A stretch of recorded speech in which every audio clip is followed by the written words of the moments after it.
High, good morning everyone. LM Bihanga পরিবারে আপনাদের সবাইকে স্বাগত জানাই। কেমন আছেন আপনারা সবাই? আজকে চলে এলাম আরেকটা নতুন ভিডিও নিয়ে।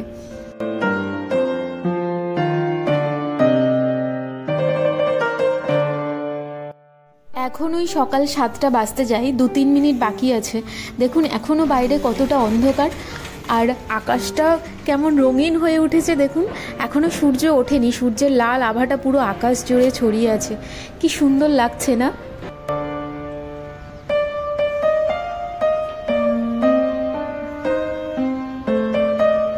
শীত তো প্রায় চলে যাব করছে, তো ফুলকপির পরোটা এখনও এবছর খাওয়া হয়নি, তাই আজকে ভাবলাম সকাল সকাল বানিয়ে নিই। সেজন্য একদম সকাল উঠেই শুরু করে দিয়েছি ফুলকপির পকোড়া বানাতে। আমি শুধু ফুলগুলোকে নিয়েছি, ফুলগুলোকে এভাবে কুড়িয়ে নেব, শুধুমাত্র ফুলগুলোকে কুড়িয়ে নেব, বাকি ডাঁটা যেটা আছে সেটাকে ফেলে দেবো। এই যে দেখুন একদম ছোট্ট ছোট্ট মিহি হয়ে কুড়ানো হয়ে যাবে। তো আমি এখানে 5 থেকে 6টা এরকম ফুল নিয়েছি। সব ফুলগুলোকে কুড়িয়ে নেওয়ার পরে এখানে কড়াইতে দিয়ে দিচ্ছি সাদা তেল, দিয়ে দেবো একটু গোটা জিরে আর অল্প একটুখানি আদা যেটাকে আমি থেতো করে নিয়েছি, দিয়ে দিচ্ছি কাঁচা লঙ্কা কুচি, দিয়ে এটাকে ভালো করে নেড়ে নেব যতক্ষণ না পর্যন্ত আদার কাঁচা গন্ধটা চলে যায়। তারপরে যে ফুলগুলোকে কুড়িয়ে রেখেছিলাম ওইগুলো দিয়ে দেব, দিয়ে আমি এখানে একটু ভাজা ভাজা করে নেব। দিয়ে দেব অল্প একটু হলুদ গুঁড়ো, অল্প একটু লবণ, সামান্য একটু জিরে গুঁড়ো, সামান্য একটু ধনে গুঁড়ো আর অল্প একটু গরম মশলা গুঁড়ো দিয়ে এটাকে 3 থেকে 4 মিনিট আমি খুব ভালো করে ভাজবো। এই প্রসেসটা করলে ফুলকপির যে কাঁচা গন্ধটা থাকে সেই গন্ধটা চলে যায়, আর পরোটাটা বেলার সময় বা বানানোর সময় কিন্তু ফেটে যায় না। তো এইটা যদি আপনারা করে নেন, এই ফুলগুলোকে যদি হালকা করে ভেজে নেন তাহলে অনেক টেস্টি হয় পরোটাটা। 3-4 মিনিট আমি খুব ভালো করে ভেজে নিয়েছি, নিয়ে এখানে একটা প্লেটের মধ্যে নিয়ে নিচ্ছি, নিয়ে এটাকে ঠান্ডা হতে দেব। গরম অবস্থাতে পরোটার মধ্যে পুর ভরতে গেলে মানে পরোটাটা ফেটে যাবে, তাছাড়া অন্য সমস্যাও হবে। তো সেই কারণে আমি ওই পুরটাকে খুব ভালো করে ঠান্ডা করে নেব। আর এখানে নিয়ে নিয়েছি আটা, আমি অল্প একটু লবণ দিয়ে খুব ভালো করে একটা ডো বানিয়ে নিচ্ছি। এখানে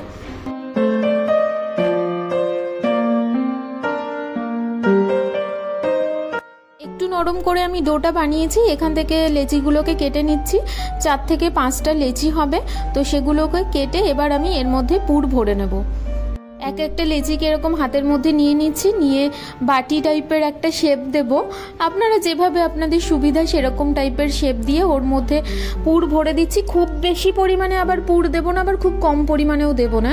খুব কম দিলে খেতে অতটা ভালো লাগবে না, আবার খুব বেশি দিলে পরোটাটা ফেটে বেরিয়ে যাবে। সেই কারণে পরিমাণ মতো পুর দিয়ে নিচ্ছি, নিয়ে খুব ভালো করে এটাকে চারদিক থেকে মুড়ে দেব, দিয়ে এটাকে সুন্দর করে আবার গোল করে নেব। এভাবে আমি বাকি যে সমস্ত লেচি আছে সবগুলোতেই পুর দিয়ে আমি এভাবে সমানভাবে গোল করে নিয়ে রেখে দেব, দিয়ে তারপর বেলে নেব। আমি একটা করে বেলবো আর ভাজবো, কারণ পরোটা তো ভাজতে অনেকটা সময় লাগে, সেই কারণে ওই ভাজার সময়টাতেও আমার বাকিগুলো বেলা হয়ে যাবে। তো বেলা আর ভাজার কাজটা আমি একসাথেই করব।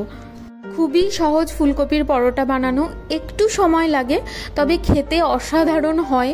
আর শীতের দিন মানে তো ফুলকপি, একটু যদি সাথে বাটার থাকে আর পেঁয়াজ টমেটো চাটনি থাকে, শুধু বাটার দিয়েও খাওয়া যায়, অসাধারণ লাগে। আমার এখানে 5টা পরোটা হয়েছে। 5টা পরোটার জন্য আমি নিয়েছিলাম 6টা ফুল, মানে ছোট ছোট নয়, বাইরের দিকে একেবারে ফুলকপির বাইরের দিকে যে ফুলটা থাকে সেটা একটু সাইজে বড় হয়, তো সেই রকম বড় সাইজের ফুল আমি এখানে 6টা নিয়েছিলাম। একটুখানি আটা ছড়িয়ে নিয়ে আমি পরোটাগুলো বেলে নেব।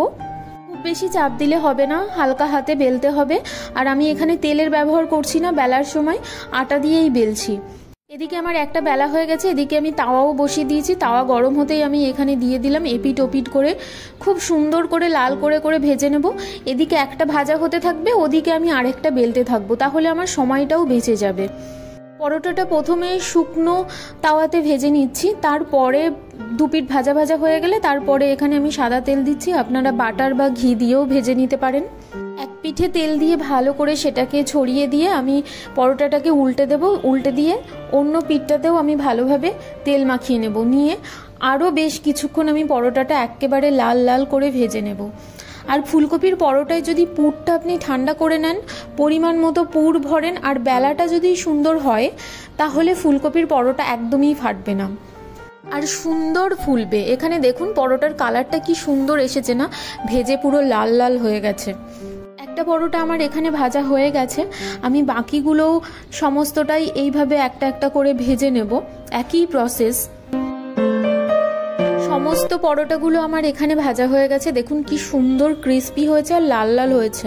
দেন একটু পরে আমি একটা ছিঁড়ে আপনাদেরকে দেখাচ্ছি ভেতরটা কেমন হয়েছে। উপর থেকে আমি হালকা করে বাটার ছড়িয়ে দিলাম, আর এখানে আমি নিয়ে নিয়েছি পেঁয়াজ আর টমেটোর একটা চাটনি, আর নিয়ে নিয়েছি 1 কাপ কফি। তো পেঁয়াজ টমেটো চাটনি রেসিপিটা আগে আমার চ্যানেলে দেওয়া আছে, ওটার লিঙ্ক আমি ডেসক্রিপশানে দিয়ে দেবো, তো ওটা আপনারা গিয়ে চেক করে নিতে পারেন। দেখুন ভেতরটা পুরো পুর ভরা আর সুন্দর ভাজা হয়েছে। তো একটুখানি পেঁয়াজ টমেটোর চাটনি, সাথে বাটার আর ফুলকপির পরোটা, অসাধারণ, জাস্ট অসাধারণ। সকালটা জমে যাবে। এখন ওই সকাল 10টা মতো বাজে। আজকে দেখুন ঠিক মতো করে রৌদ্র ওঠেনি, কেমন মেঘ মেঘ করে আছে। আর আমার এই কুমড়ো গাছটা দেখুন কি চেহারা হয়েছে এর, বেশ নাদুস নুদুস। তবে পুঁই শাকগুলো একেবারেই মাথা তুলছে না।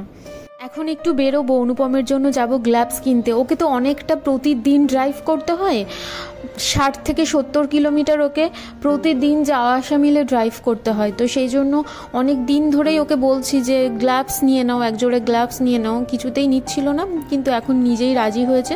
সেই কারণে যাচ্ছি এখন গ্লাভস কিনতে। দুধিয়া তালাবের ওই দিকটাতেই যাব। আপনাদের সাথেও শেয়ার করেছিলাম যখন হেলমেট কিনতে গিয়েছিলাম, ওই দোকানটাতে বাইকের সমস্ত কিছু জিনিসপত্র পাওয়া যায়, তো ওই দোকানটাতেই আমরা যাব।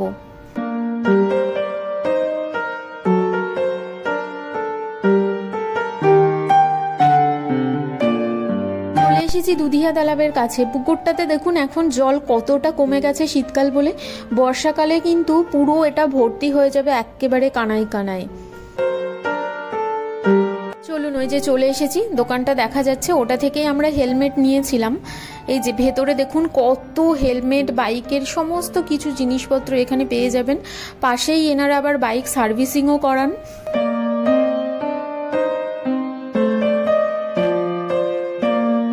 যে গ্লাভসটা পছন্দ হয়েছে আমাদের, সেটা আমরা নিয়ে নিলাম। তো চলুন আজকের ভিডিওটাও তাহলে আমি এখানেই শেষ করছি।